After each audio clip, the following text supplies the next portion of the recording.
ሰርጉ ላይ ምኑ ላይ እንደሚያደርጉት ሁሉ እዚያም ላይ እንኳን ሳይተውት ይህንኑ ልብስ ለብሰው የሚሄዱ አሉ። ወይም አረንጓዴ ልብስ ወይም ጥቁር ልብስ ወይም የሆነ ነገር ማድረግ ሸርጥ አይደለም። የፈለገችውን ልብስ መልበስ ትችላለች። ኢህራም ያድርግ ብቻ ሸርዑን የሚጠብቅና ሰውነቷን የሚጠብቅላት ልብስ ነው መልበስ የምትችለው።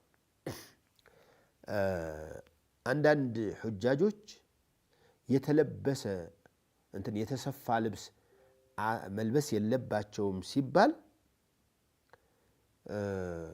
የሆነ ነገር ቢቆረጥባቸው ወይም ቢቀደድባቸው ማያያዝና መቀጠል መስፋት አይችሉም ማለት የሚመስላቸው ሰዎች አሉ። እንደዚያ ማለት አይደለም። ገመድ መቀጠል ወይም ክር ማሰር ምናምን የተከለከለ ነው ብሎ የሚያስብ ስተት ነው። እንደማ ማይቻለው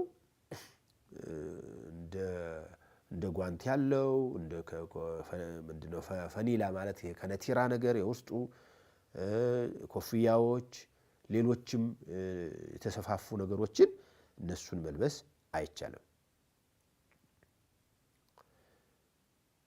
በሰውየው ልክ የተሰፋ ልብስ ተለክቶ ኮቱ፣ ሱሪው፣ ቀሚሱ፣ ካቦርቱ እነዚህ በፍጹም አይፈቀዱም።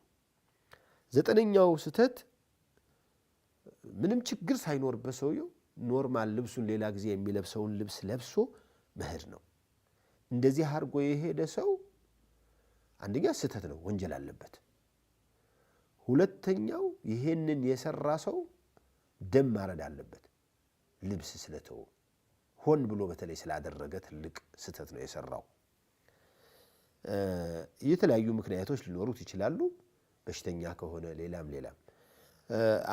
10ኛ ስተት